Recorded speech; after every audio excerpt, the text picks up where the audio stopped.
Hi, and welcome to Run Tall with Tim. I'm Tim. I hope you're having a fantastic day. I'm glad you could be here. Just kick back and relax as I share with you my thoughts on the new Nike Pegasus Trail 3.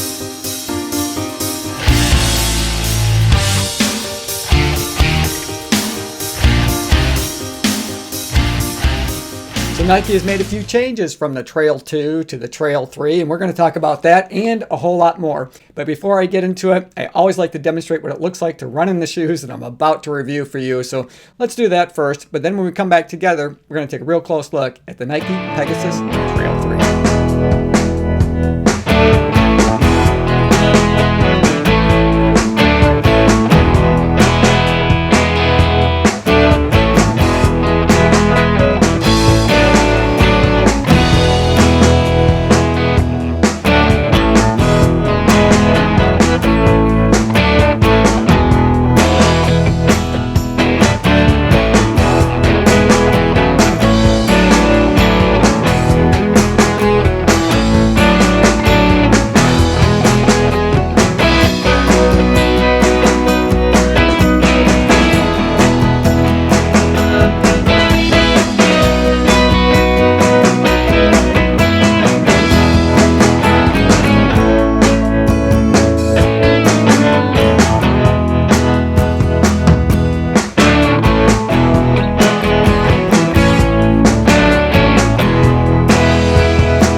If you're new to the channel, I post running shoe reviews, comparisons, and shoe battles on both Wednesday and Saturday mornings, and that's at 5 a.m. Standard Eastern Time here in the US. But I also like to post other videos related to running as well. So if you enjoy watching running shoe reviews and other videos about running, be sure to subscribe to the channel and click the notification bell so that you'll be notified each time that I upload new content.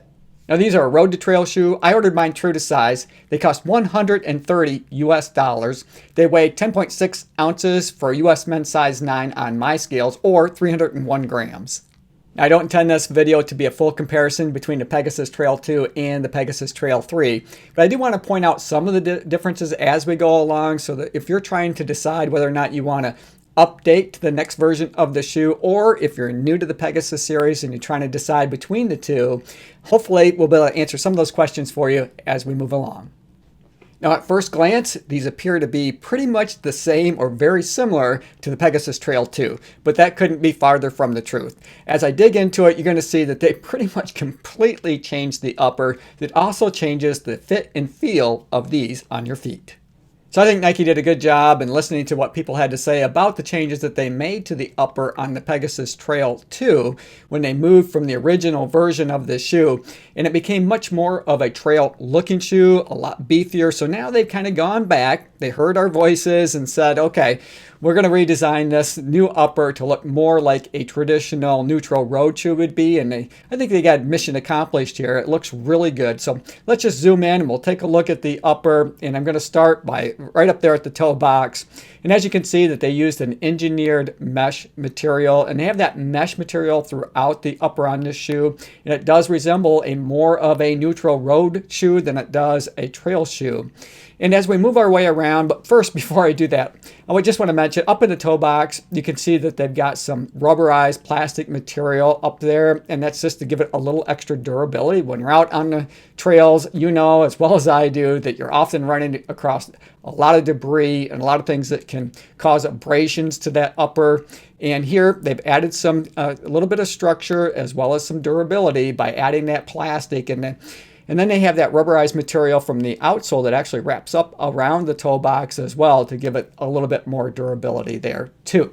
And then as we move our way around to the side of the shoe, you can see that they continue with that mesh, intermingled mesh style all the way through to the heel counter. And there you can see where they've lost the mesh and they've gone to a more solid material that's really durable. And they added a little bit of plastic or rubberized material around that heel counter as well to give you some stability. So let's take a look at the lace enclosure system. Here they made some major changes. They really overhauled the system. And for me, it changed the fit and the feel of the upper on my feet. So beginning at the start of the eyelet chain, here you can see that it went to a more classic style for the first two, and then they moved into a dynamic banded system. Now how this works is they have it sewed in directly to the upper material here, and then it wraps around, but then it stays independent of the upper and it's sewed in directly to the midsole, and these two bands become one on the inside of the shoe. So in essence, you have a nice wide bands that wrap around your feet to help make you feel nice, tight, safe, and secure when you're out running. Now Nike did include that extra eyelet in case you want to run with the runner's knot. I always appreciate that. I don't always, but it's nice to have the option. And the lace length here I thought was just perfect. I thought it was spot on. And the reason I say that is because there's really no extra lace that's dangling down from the side of the shoe when you use a runner's knot. And that's huge for me because when I'm out running, a lot of times in the woods, I'm picking up what I would call burrs or stick tights and things like that. And when they stick to my shoes, typically where they're sticking is to the laces. So I don't want to have any more lace dragging the ground than I need to have. And so I think they got the length of the laces just about perfect or spot on for me. And I really appreciate that. Now the tongue has completely changed from the Pegasus Trail 2. There they used kind of a neoprene style of material. Here they basically continued to use the same type of fabric that they used in constructing the upper. Now it's still a fully gusseted tongue. It still feels terrific on foot. But then they also added some padding in the center. And there you can see kind of that triangle where it has Nike Pegasus Trail written. That's where they've added that padding so you don't feel any of the lace material when you cinch your laces down across the midfoot section of your shoe. And then it also flares out there at the top. So while the Pegasus Trail 2 is basically one piece that gives a more of a booty type feeling or construction to it, here they have a little bit of independence with the wings that sit at the top of the tongue itself, and those lay flat across your midfoot, and it feels pretty terrific. Now the padding around the heel collar and the tab have completely changed from the Pegasus Trail 2. On that shoe, they had this faux gaiter there at the top. And then around the heel collar and the tab, they have what I would call this bumper style of padding. So it's really concentrated. And the reason I call it that is it always reminds me whenever I see this type of padding of the bumpers on a pool table. So it's just kind of concentrated in a thin line that runs around the heel counter of the shoe. But now in the Pegasus Trail 3, they have a more traditional padding system, and I would call this the pillow style because it rests up there at the top. It often reminds me of what a pillow is in terms of how they've padded that shoe. And then in the heel counter, again, the same type of padding as well. They do have a little bit of a notch there for your Achilles to rest in. There's no real Achilles heel flare here, but I found that to be really comfortable to run in. The biggest change for me, and I think this is where Nike really does listen to the people that are reviewing their shoes and to customers who buy the shoes and the types of things that they've noticed when they've been out running. One of the complaints with the Pegasus Trail 2 was that people oftentimes felt like that heel was a bit sloppy, that they couldn't get a nice lockdown feeling. And I think in part because of the style of padding that they used, having that bumper style or having it be so concentrated.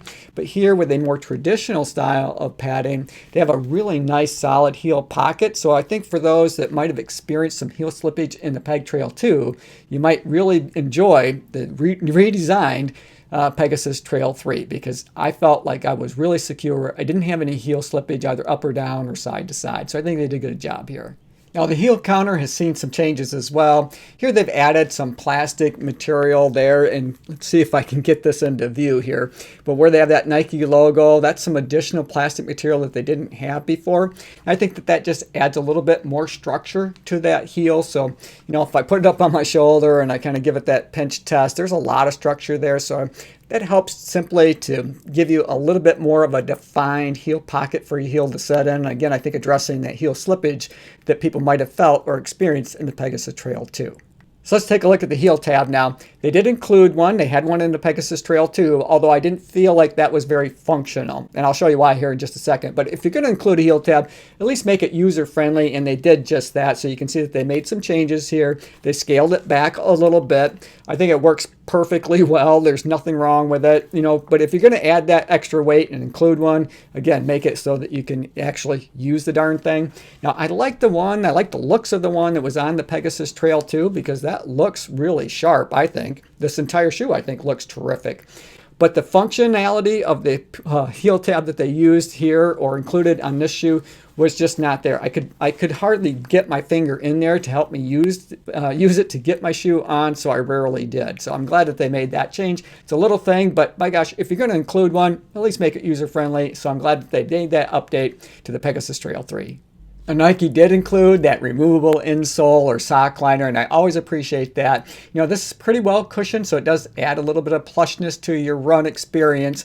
But more importantly, for a trail shoe, these things can get pretty dirty when you're out running. So much so that oftentimes I have to leave mine out on the porch to dry out a little bit before I bang the mud out of them. But having a removable insole or sock liner makes that cleanup process just a little easier. You can pull them out, wash them up, let them air dry, and put them back in so you're good to go the next time. The midsole features React foam from the heel to the toe. They have a moderate stack height. They've got 24.5 millimeters in the heel and 15 millimeters in the forefoot for a 9.5 millimeter drop from the heel to the toe. Looking at the geometry of the midsole, here you can see where they've extended that React foam out a ways. So if you're a heel striker, I think it gives you lots of nice soft cushion foam to land on to help make you feel really comfortable as you strike the ground and move through to your toe off. It has a pretty classic running shoe design to it. It's relatively flat there in the midsection of the shoe with a slight rocker design there up in the forefoot. Now the React foam is lightweight. It's soft, so it's really comfortable to run in. They're still responsive, but the relatively moderate stack height make them feel really stable as well. So let's flip these over and we'll take a look at the outsole and see how they're protecting all that soft React foam that you have in the midsole. And here you can see that they have plenty of blown rubber here from the heel all the way through to your toe off, including a little extra material that they continue to wrap up around to that toe box to give you some extra durability there. And you can see that they have somewhat of a V pattern up in the forefoot of the shoe as well as in the heel, and here it's more of an inverted V. They call this a shockwave pattern. So imagine if you threw a pebble into a pond and you would have this ripple effect that kind of goes out. Well, that's the kind of the style that they have here in terms of their outsole lug design. And I found it to do a really good job. I didn't have any issues feeling unsafe when I was out running. And I thought it did a terrific job when I was out on the dirt, just helping to give me a little bit of traction when I was trying to get uphill or running on looser gravel. And also a little bit of traction going the other direction too when I'm going downhill to help slow me down so I don't slip and fall as I make my way through the trails. Overall, I think Nike did a nice job in addressing the concerns that runners had with the previous version of the shoe. They completely redesigned the eyelet chain or the lace enclosure system so you can get a nice snug lockdown feeling across your midfoot. They changed the padding on the tongue, around the heel collar and the tab. They addressed the issue with the slippage in the heel that many runners experienced in the Pegasus Trail 2. So I think Nike did a great job in listening to what runners had to say about the previous version of the shoe and taking those concerns into consideration when they made the changes to the Pegasus Trail 3. Hey, thanks for making it to the end of the video. I hope you enjoyed it. I enjoyed making it for you. As always, run tall, run strong, be kind to one another. Thanks for watching, and we'll see you next time.